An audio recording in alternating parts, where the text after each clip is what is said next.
ಎಲ್ರಿಗೂ ನಮಸ್ಕಾರ. ಇವತ್ತು ಹೊಸ ವಿಷಯ ಮತ್ತೊಂದು ತೆಗೆದುಕೊಂಡು ಬಂದಿದ್ದೀನಿ. ನಿಮ್ಗೆ ಇಷ್ಟವಾಗಬಹುದು ಅಂದ್ಕೊಂಡಿದ್ದೀನಿ. ನಿತ್ಯ ಜೀವನದಲ್ಲಿ ನೀವು ಎದುರಿಸ್ತಾ ಇರುವ ಹಲವಾರು ವಿಷಯಗಳ ಬಗ್ಗೆ ನಾನು ಮಾತಾಡ್ತಾ ಇದ್ದೀನಿ. ಅದರಲ್ಲಿ ಇದು ಒಂದು ನಿಮಗೆ ಇಷ್ಟವಾಗ್ಬೋದು, ಮೆಚ್ಕೋಬೋದು ನೀವು ಅನ್ನೋ ಒಂದು ನಂಬಿಕೆ ಮತ್ತು ಭರವಸೆ ನನಗಿದೆ. ವಿಷಯಕ್ಕೆ ಹೋಗೋಕ್ಕೆ ಮೊದಲು ಮಾಮೂಲಿನಂತೆ ತಮ್ಮಲ್ಲೆಲ್ಲ ಪ್ರಾರ್ಥನೆ, ಯಾರ್ಯಾರು ನನ್ನ ವಿಡಿಯೋಗಳನ್ನು ನೋಡ್ತಾ ಇದ್ದೀರಾ ಮತ್ತು ಇಷ್ಟಪಡ್ತಾ ಇದ್ದೀರಾ, ದಯಮಾಡಿ ಅವುಗಳನ್ನು ಲೈಕ್ ಮಾಡಿ, ಶೇರ್ ಮಾಡಿ. ಮತ್ತು ಯಾರ್ಯಾರು ಸಬ್ಸ್ಕ್ರೈಬರ್ಗಳಾಗಿಲ್ಲ ನನ್ನ ಚಾನಲ್ಗೆ ಸಬ್ಸ್ಕ್ರೈಬರ್ಗಳಾಗಿ, ಚಂದಾದಾರರಾಗಿ ಬಟನ್ ಒತ್ತೋದ್ರ ಮೂಲಕ ಅಂತ ಹೇಳ್ತಾ ಇದ್ದೀನಿ. ಇವತ್ತು ನಾನು ತಂದಿರತಕ್ಕಂಥ ವಿಷಯ, ಕೋರ್ಟ್ನಿಂದ ಶುಲ್ಕ ಕಟ್ಟದ ದಾಖಲೆಗಳಿಗೆ ದಂಡ, impounding of documents by the court. ಗೊತ್ತಾಯ್ತಾ? ಇಂಪೌಂಡಿಂಗ್ ಅಂತ ಶಬ್ದ ನೀವು ಕೇಳಿರ್ಬೋದು, ಅದ್ರ ಬಗ್ಗೆನೇ ಮಾತಾಡ್ತಾ ಇದ್ದೀನಿ. ಇಂಪೌಂಡಿಂಗ್ ಅಂದರೆ ಕನ್ನಡದಲ್ಲಿ ಬಹಳ ಒಂದು ಅರ್ಥ ಅಂದರೆ ಮುಟ್ಗೋಲು ಹಾಕ್ಕೊಳ್ಳೋದು ಅಥವಾ ಸೀಸ್ ಮಾಡೋದು ಅಂತಾಗತ್ತೆ.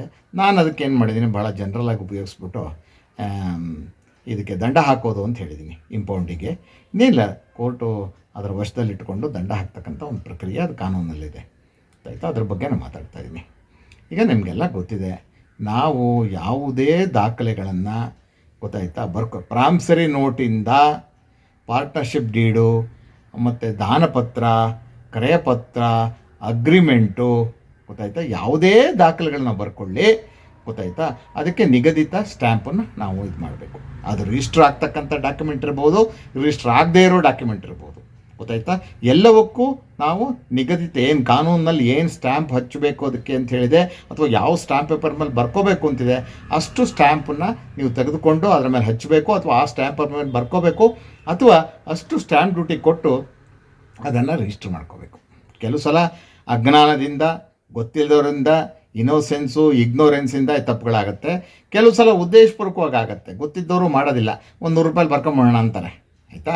ಆದರೆ ಸ್ಟ್ಯಾಂಪು ಆ್ಯಕ್ಟು ಅದಕ್ಕೆ ₹500 ಕೊಡಬೇಕು ಅಂತಿದ್ದರೆ ಈ ₹400 ಕಮ್ಮಿ ಆಗಿರುತ್ತೆ. ಜ್ಞಾಪಕ ಇರಲಿ ನಿಮಗೆ. ಆಯಿತಾ?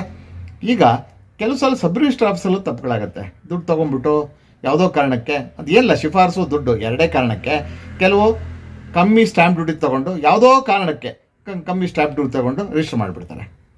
ಗೊತ್ತಾಯ್ತಾ? ಅದು ಕೂಡ ಇನ್ಸಫಿಷಿಯೆಂಟ್ಲಿ ಸ್ಟ್ಯಾಂಪ್ ಡಾಕ್ಯುಮೆಂಟ್ ಅಂತ ಕರಿತೀವಂಥದಕ್ಕೆ. ಅವು ಕೋರ್ಟಿನ ಮುಂದೆ ಬಂದಾಗ ಏನಾಗತ್ತೆ ಅಂತ ಈಗ ನಿಮಗೆಲ್ಲ ಸಣ್ಣ ಉದಾಹರಣೆ ಕೊಟ್ಬಿಡ್ತೀನಿ. ನಿಮ್ಗೆ ಯಾವುದಕ್ಕೆ ಹೋಲಿಕೆ ಮಾಡ್ಬೋದು ಅಂತ ಹೇಳ್ತೀನಿ ನಾನು ನಿಮಗೆ. ಈಗ ನೀವು DL ಇಲ್ಲಪ್ಪ, ಡ್ರೈವಿಂಗ್ ಲೈಸೆನ್ಸ್ ಇಲ್ಲ ನಿಮ್ಮ ಹತ್ರ, ಗೊತ್ತಾಯ್ತಾ, ಅಥವಾ ನಿಮ್ಮ ವೆಹಿಕಲಿಗೆ ಇನ್ಶೂರೆನ್ಸ್ ಇಲ್ಲ, ಅಥವಾ ರಿಜಿಸ್ಟ್ರೇಷನ್ ಸರ್ಟಿಫಿಕೇಟು ನೀವು ರಿಜಿಸ್ಟರ್ ಮಾಡಿಸಿಲ್ಲ, ಗೊತ್ತಾಯ್ತಾ, ಅಥವಾ ಈ ಟೆಂಪ್ರರಿ ರಿಜಿಸ್ಟ್ರೇಷನ್ ಇದ್ದು ಪರ್ಮನೆಂಟ್ ರಿಜಿಸ್ಟ್ರೇಷನ್ ಆಗಿಲ್ಲ. ಅವಾಗೇನು ಮಾಡ್ತೀರಾ? ಪೊಲೀಸ್ನವರು ಸಿಕ್ಕಾಕೊಂಡ್ರೆ ಗಾಡಿ ಆ ಕಡೆ ನಿಲ್ಲಿಸ್ತಾರೆ, ಮುಟ್ಗೋಲು ಹಾಕೊಳ್ತಾರೆ, ಕೊಡಿ ಇದಕ್ಕೆ ದುಡ್ಡು, ದಂಡ ಹಾಕ್ತೀವಿ, ಕೊಟ್ಟ ಮೇಲೆ ಗಾಡಿ ಬಿಡ್ತೀವಿ ಅಂತಾರೆ. ಇದೇ ನಿಯಮನ ಡಾಕ್ಯುಮೆಂಟಿಗೆ ಹೋಲಿಸಿ, ಅಷ್ಟೇ, ಇನ್ನೇನೂ ಇಲ್ಲ. ದಾಖಲೆಗಳು, ಪತ್ರಗಳು ಯಾವುದೇ ಇರ್ಬೋದು, ಅದನ್ನು ಕೋರ್ಟ್ನವ್ರು ಮಾಡ್ತಕ್ಕಂಥದ್ದು ಪೊಲೀಸ್ನವ್ರ ಕೆಲಸನೇ. ಗೊತ್ತಾಯ್ತಾ? ನೀವೇನು ಕೊಡಬೇಕಿತ್ತು ಸ್ಟ್ಯಾಂಪ್ ಡ್ಯೂಟಿ, ಸ್ಟ್ಯಾಂಪ್ ಶುಲ್ಕ, ಆ ದಾಖಲೆ ಕೊಟ್ಟಿಲ್ಲ, ಕೊಡಿಯಪ್ಪ ಅಂತ ನಿಮ್ಮನ್ನು ಬಲವಂತವಾಗಿ ತೆಗೆದುಕೊಳ್ತಕ್ಕಂಥ ಒಂದು ಪ್ರಕ್ರಿಯೆ. ಆಯಿತಾ? ಈಗ ನೀವು ಕೋರ್ಟಿಗೆ ಹೋಗ್ತೀರಾ, ನಿಮ್ಮ ಕೇಸ್ಗಳನ್ನು ಪ್ರೂವ್ ಮಾಡೋದಕ್ಕೆ, ಗೊತ್ತಾಯ್ತಾ, ಕೆಲವು ದಾಖಲೆಗಳನ್ನು ಹಾಕ್ತೀರಾ. ಗೊತ್ತಾಯ್ತಾ? ಅದು ನಿಮಗೆ ಗೊತ್ತಿದ್ದೋ ಗೊತ್ತಿಲ್ಲದೆಯೋ, ಗೊತ್ತಾಯ್ತಾ, ಕಡಿಮೆ ಸ್ಟ್ಯಾಂಪ್ ಹಾಕಿದ್ರೆ ಅದಕ್ಕೆ, ಆಗ ಅದು ಎವಿಡೆನ್ಸಿಗೆ ಅಡ್ಮಿಸಬಲ್ ಅಲ್ಲ. ಅದು ನೀವು ಎವಿಡೆನ್ಸಿ ಟೈಮಿಗೆ ಹೋದಾಗ ಎರಡು ಥರದ ಸಂದರ್ಭ ಉದ್ಭವ ಆಗುತ್ತೆ. ಒಂದು ಅಥವಾ ಎರಡು ರೀತಿಯ ಪರಿಣಾಮಗಳಿಗೆ ಅದು ಗುರಿಯಾಗಬೇಕಾಗತ್ತೆ. ನಂಬರ್ 1, ಅದು ಸಫಿಷಿಯೆಂಟ್ ಸ್ಟ್ಯಾಂಪ್ ಹಾಕಿಲ್ಲ, ಸರಿಯಾದ ರೀತಿಯಲ್ಲಿ ಕಾನೂನು ಹೇಳಿದ ಪ್ರಕಾರ ಸ್ಟ್ಯಾಂಪನ್ನು ಹಚ್ಚಿಲ್ಲ, ಆ ಸ್ಟ್ಯಾಂಪ್ ಪೇಪರ್ ಮೇಲೆ ಅದನ್ನು ಬರ್ಕೊಂಡಿಲ್ಲ ಅಂತ ಎದುರುಗಡೆ ಅವ್ರು ತಕರಾರು ಎತ್ತಿದರೆ, ಅಥವಾ ಕೋರ್ಟು ತನಗೆ ತಾನೇ ಅದನ್ನು ಸೋಮೋಟೋ ತನ್ನ ಗಮನಕ್ಕೆ ತೆಗೆದುಕೊಂಡ್ರೆ, ಆಗ ಅದು ಪರಾಮರ್ಶಿ ನೋಡಿ, ಹೌದು ಕಾನೂನು ಪ್ರಕಾರ ಇದು ಇಷ್ಟು ಸ್ಟ್ಯಾಂಪ್ ಡ್ಯೂಟಿ ಕಟ್ಟಿ ರಿಜಿಸ್ಟರ್ ಆಗಬೇಕಿತ್ತು, ಅಥವಾ ರಿಜಿಸ್ಟರ್ ಆಗದೇ ಇರೋ ಡಾಕ್ಯುಮೆಂಟ್ ಆದರೆ ಇಷ್ಟು ಸ್ಟ್ಯಾಂಪ್ ಪೇಪರ್ ಬರ್ಕೋಬೇಕಿತ್ತು ಅಂತ ಹೇಳಿ ಅದನ್ನೇನು ಮಾಡುತ್ತೆ, ಅದನ್ನು ಎವಿಡೆನ್ಸಿಗೆ ಅಡ್ಮಿಟ್ ಮಾಡಲ್ಲ, ಅದಕ್ಕೆ ಯಾವುದೇ ರೀತಿಯ ಮಾನ್ಯತೆ ಕೊಡಲ್ಲ. ಎವಿಡೆನ್ಸಲ್ಲಿ ಹಾಕಿದರೂ ಕೂಡ ಅದನ್ನು ಮಾರ್ಕ್ ಮಾಡೋಕ್ಕೆ ಬಿಡಲ್ಲ, ಗುರ್ಸೋಕ್ಕೆ ಬಿಡಲ್ಲ. ಇಲ್ಲ, ಇದು ಖಂಡಿತ ಇಲ್ಲ, ನಾನು ಇದನ್ನು ಇಂಪೌಂಡ್ ಮಾಡ್ಕೊಳ್ತಾ ಇದ್ದೀನಿ, ಇದನ್ನು ನಾನು ನನ್ನ ವಶಕ್ಕೆ ತೆಗೆದುಕೊಳ್ತಾ ಇದ್ದೀನಿ, ಮುಟ್ಗೋಲು ಹಾಕ್ಕೊಳ್ತಾ ಇದ್ದೀನಿ, ಗೊತ್ತಾಯ್ತಾ. ಇದಕ್ಕೆ ನೀವು ಸರಿಯಾದ ಸ್ಟ್ಯಾಂಪ್ ಡ್ಯೂಟಿ ಕೊಟ್ಬಿಟ್ಟು, ಗೊತ್ತಾಯ್ತಾ, ಆ ನಂತರ ಕೇಸ್ನಲ್ಲಿ ಈ ಡಾಕ್ಯುಮೆಂಟನ್ನು ಮಾರ್ಕ್ ಮಾಡ್ತಕ್ಕಂಥದ್ದಕ್ಕೆ ಅಥವಾ ಕೇಸನ್ನು ಮುಂದುವರಿಸೋದಕ್ಕೆ ಉಪಯೋಗಿಸ್ಕೋಬೋದು ಅನ್ನೋ ಥರಕ್ಕೆ ಹೇಳಿ ಅದನ್ನು ತನ್ನ ವಶಕ್ಕೆ ತಗೊಂಡ್ಬಿಡುತ್ತೆ. ಅದರ ಅರ್ಥ, ನೀವೀಗ ನಾನು ಹೇಳ್ತಾ ಇರೋದು ಅರ್ಥ ಮಾಡಿ, ಸುಮ್ಮನೆ ಸರಳವಾಗಿ ಉತ್ತರ ಕೊಡ್ತೀನಿ. ₹500 ಸ್ಟ್ಯಾಂಪ್ ಡ್ಯೂಟಿ ಕಟ್ಟಬೇಕಿತ್ತು ಯಾವುದೋ ಡಾಕ್ಯುಮೆಂಟಿಗೆ ಅಂತ ಇಟ್ಕೊಳ್ಳಿ. ಸ್ಟ್ಯಾಂಪ್ ಶುಲ್ಕ ₹500, ನೀವು ₹200 ಕಟ್ಟಿದ್ದೀರಾ, ಅಲ್ಲಿಗೆ ₹300 ಕಮ್ಮಿ ಆಯಿತು, ಹೌದಾ? ಆಗ ಕಾನೂನು ಪ್ರಕಾರ ಕರ್ನಾಟಕ ಸ್ಟ್ಯಾಂಪ್ ಆ್ಯಕ್ಟ್ ಪ್ರಕಾರ ಗೊತ್ತಾಯ್ತಾ 10% ಪೆನಾಲ್ಟಿ ಹಾಕ್ಬೋದು, ದಂಡ.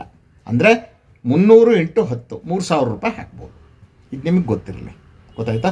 ಅಂಥ ಸಂದರ್ಭದಲ್ಲಿ ಅದು ತನ್ನ ವಶಕ್ಕೆ ತೆಗೆದುಕೊಳ್ಳುತ್ತೆ, ಗೊತ್ತಾಯ್ತಾ? ಇದು ಇನ್ನೊಂದು, ಆ ಎವಿಡೆನ್ಸಿಗೆ ಬಂದಾಗಲೂ ತೊಗೋಬೋದು, ಅದೇ ಎವಿಡೆನ್ಸಿಗೆ ಬಂದಾಗಲೂ ತೊಗೊಳುತ್ತೆ, ಮಾರ್ಕ್ ಮಾಡೋಕ್ಕೆ ಬಿಡಲ್ಲ. ಆಗ ತನ್ನ ವಶಕ್ಕೆ ಇಟ್ಕೊಂಡು ಅದೇನು ಮಾಡುತ್ತೆ, ಈ ಕಾನೂನಲ್ಲಿ ಏನು ಹೇಳುತ್ತೆ, ಈ ಕರ್ನಾಟಕ ಸ್ಟ್ಯಾಂಪ್ ಆ್ಯಕ್ಟಿನ ಸೆಕ್ಷನ್ 33ರಿಂದ 39 ತನಕ ಈ ಸ್ಟ್ಯಾಂಪಿಗೆ ಸಂಬಂಧಪಟ್ಟ, ಇಂಪೌಂಡಿಗೆ ಸಂಬಂಧಪಟ್ಟಂಥ ಮತ್ತು ಈ ಥರ ಪೇಪರ್ಗಳು, ಪತ್ರಗಳಿಗೆ ಏನು ದಂಡ ಹಾಕಬೇಕು ಅನ್ನೋದ್ರ ಬಗ್ಗೆ ಬಹಳ ವಿವರವಾಗಿ ಹೇಳಲಾಗಿದೆ. ಆ ಪ್ರಕಾರ ಕೋರ್ಟ್ಗಳು ಕೆಲಸ ಮಾಡ್ತವೆ, ಗೊತ್ತಾಯ್ತಾ? ಅದನ್ನು ತೆಗೆದುಕೊಂಡು ತನ್ನ ವಶಕ್ಕೆ ತಗೊಂಡು ತನ್ನಂತರದಲ್ಲಿ ಏನು ಮಾಡಬೇಕಾಗುತ್ತೆ, ಕೋರ್ಟು ಅದನ್ನು ಆ ಕಾಪಿನ ಒಂದು ಲೆಟ್ರ್ ಸಹಿತ ಇದಕ್ಕೆ ಡೆಪ್ಟಿ ಕಮಿಷನರ್ಗೆ ಕಳಿಸ್ಬೇಕಾಗತ್ತೆ. ಜಿಲ್ಲಾಧಿಕಾರಿಗಳೇನಿದ್ದಾರೆ ಅವರೇ ಇದಕ್ಕೆ ಅಥಾರಿಟಿ. ಈ ಥರದ ಸ್ಟ್ಯಾಂಪ್ಗಳನ್ನು, ಯಾವುದೇ ಸ್ಟ್ಯಾಂಪನ್ನು ಹೆಚ್ಚಾಗಿದೆಯೋ ಕಮ್ಮಿ ಆಗಿದೆಯೋ ಅಂತ ತೀರ್ಮಾನ ಮಾಡ್ತಕ್ಕಂಥದ್ದು, ದಂಡ ಹಾಕ್ತಕ್ಕಂಥದ್ದು, ದಂಡ ಕಲೆಕ್ಟ್ ಮಾಡ್ತಕ್ಕಂಥದ್ದನ್ನೆಲ್ಲ ಅಧಿಕಾರ ಜಿಲ್ಲಾಧಿಕಾರಿಗಿದೆ. ಜಿಲ್ಲಾಧಿಕಾರಿಗೆ ಕಳಿಸ್ತಾರೆ. ನಾವು ಕೋರ್ಟಲ್ಲಿ ಅದನ್ನು ಕಲೆಕ್ಟ್ ಮಾಡ್ಕೊಂಡಿದ್ದೀವಿ, ದಯವಿಟ್ಟು ಅದನ್ನು ಕಳಿಸ್ಕೊಡ್ತೀನಿ ನಿಮಗೆ, ಅದನ್ನು ಸರ್ಟಿಫೈ ಮಾಡಿ ಅಂತ ಹೇಳಿದರೆ ಅವ್ರು ಎಂಡಾಸ್ಮೆಂಟ್ ಮಾಡ್ತಾರೆ, ಗೊತ್ತಾಯ್ತಾ? ಆ ಪತ್ರದ ಮೇಲೆ ಇಷ್ಟು ಪೆನಾಲ್ಟಿ ನಾವು ಕಲೆಕ್ಟ್ ಮಾಡ್ಕೊಂಡಿದ್ದೀವಿ ಅಂತ. ಆಗ ಕೋರ್ಟು ಆ ದಾಖಲೆಯನ್ನು ಕೋರ್ಟಿನ ಮುಂದೆ ಹಾಜರುಪಡಿಸಿ, ನೀವು ಆ ದಾಖಲೆ ಮೂಲಕ ಏನನ್ನು ಪ್ರೂವ್ ಮಾಡಬೇಕು ಅಂತ ಹೊರಟಿದ್ರೋ ಆ ಪ್ರೂವ್ ಮಾಡೋದಕ್ಕೆ ಅವಕಾಶ ಕಲ್ಪಿಸ್ಕೊಡುತ್ತೆ. ಈ ಇಂಪೌಂಡಿಂಗ್ ಅಂದರೆ ದಂಡ ಹಾಕ್ತಕ್ಕಂಥ, ವಶಪಡಿಸ್ತಕ್ಕಂಥ, ಸೀಸ್ ಮಾಡ್ತಕ್ಕಂಥ, ಮುಟುಗೋಲು ಹಾಕ್ತಕ್ಕಂಥ ಪವರು ಕೋರ್ಟಿಗೆ ಕಾನೂನಲ್ಲಿ ಕೊಡಲಾಗಿದೆ, ಗೊತ್ತಾಯ್ತಾ? ಈ ಕಾನೂನಲ್ಲಿ ಇದೆ. ಆದರೆ ಇನ್ನೊಂದು ಸಂದರ್ಭ ಆಗುತ್ತೆ, ಕೆಲವು ಸಲ ಎವಿಡೆನ್ಸಿಗೆ ಹೋದಾಗಲೇ ಇಂಥ ಡಾಕ್ಯುಮೆಂಟಿಗೆ ದಂಡ ಹಾಕಬೇಕೆ, ಇಂಪೌಂಡ್ ಮಾಡಬೇಕು ಕೋರ್ಟು, ಅಥವಾ ಬೇರೆ ಸಂದರ್ಭದಲ್ಲಿ ಮಾಡೋಕ್ಕಾಗಲ್ವೇ ಅಂತ ಒಂದು ಪ್ರಶ್ನೆ ಬರುತ್ತೆ ಸಹಜವಾಗಿ. ಅದಕ್ಕೂ ಉತ್ತರ ಇದೆ, ಗೊತ್ತಾಯ್ತಾ?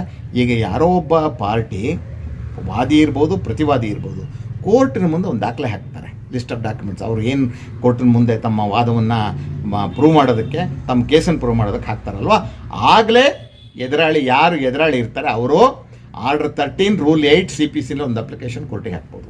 ಅಂದರೆ ಈ ಕೋರ್ಟು ಎವಿಡೆನ್ಸ್ ಟೈಮ್ನಲ್ಲಿ ತಾನಾಗಿ ಗಮನಿಸಿ, ಅಥವಾ ಎದುರಾಳಿಗಳು ತಕರಾರು ಎತ್ತಿದ್ರೆ ಗಮನಿಸಿ ಅದಕ್ಕೆ ದಂಡ ಹಾಕ್ತಕ್ಕಂಥದ್ದು, ಇಂಪೌಂಡ್ ಮಾಡ್ತಕ್ಕಂಥದ್ದು ಒಂದು.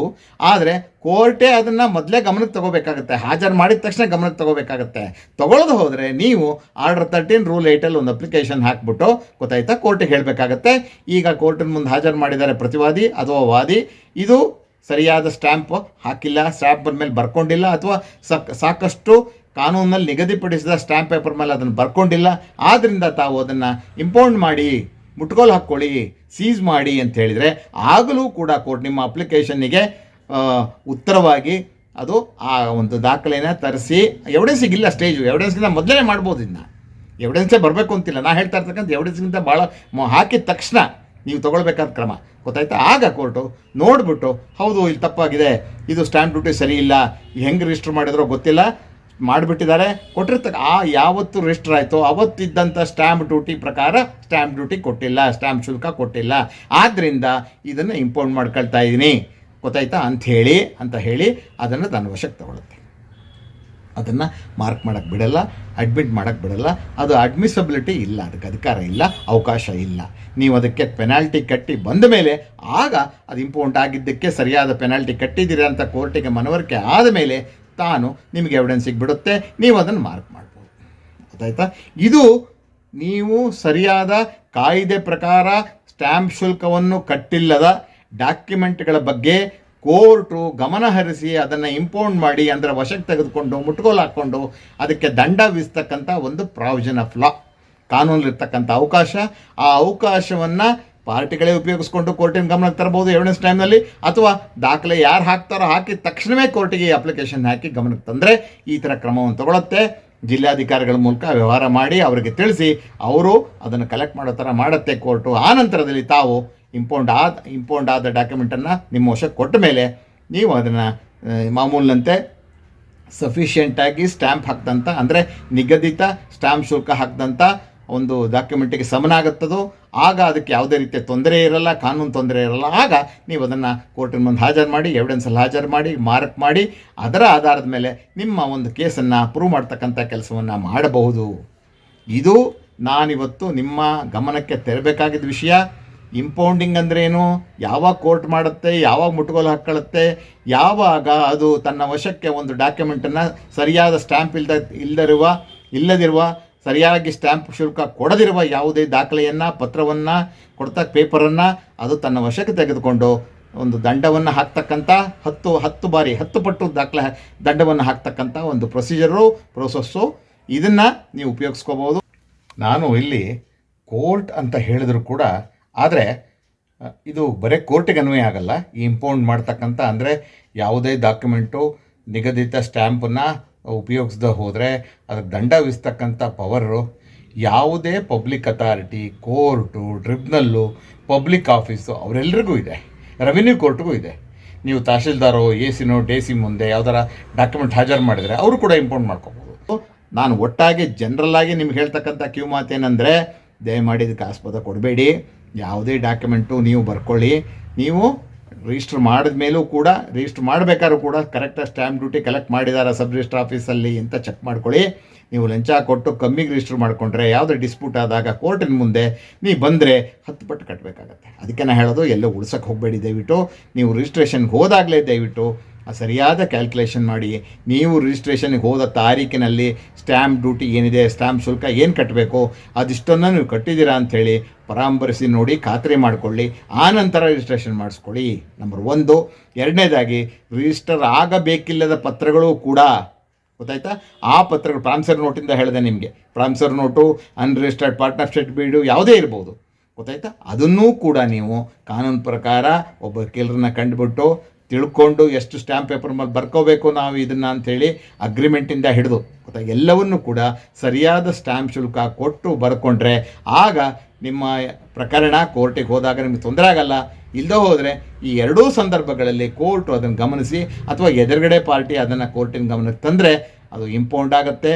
ಕೋರ್ಟು ತನ್ನ ಕಸ್ಟಡಿಗೆ ತಗೊಳುತ್ತೆ, ಮುಟ್ಟುಗೋಲು ಹಾಕ್ಕೊಳ್ಳುತ್ತೆ. ಆವಾಗ ನೀವು ಕೊಟ್ಟಿಲ್ಲದ ಸ್ಟ್ಯಾಂಪ್ ಶುಲ್ಕದ ಭಾಗದ 10ರಷ್ಟನ್ನು ದಂಡವಾಗಿ ಕಟ್ಟಬೇಕಾಗತ್ತೆ. ಎಚ್ಚರಿಕೆ ಇರಲಿ ಅನ್ನೋ ಮಾತನ್ನು ಹೇಳ್ತಾ ಈ ನನ್ನ ಮಾತನ್ನು ಮುಗಿಸ್ತಾ ಇದ್ದೀನಿ. ಮತ್ತೊಂದು ವಿಡಿಯೋ ತೆಗೆದುಕೊಂಡು ನಿಮ್ಮ ಮುಂದೆ ಬಂದು ಕೂತು ಮಾತಾಡೋದು ಇದ್ದೇ ಇದೆ. ಅಲ್ಲಿ ತನಕ ನಂಗೆ ವಿರಾಮ ಕೊಡಿ. ನಮಸ್ಕಾರ.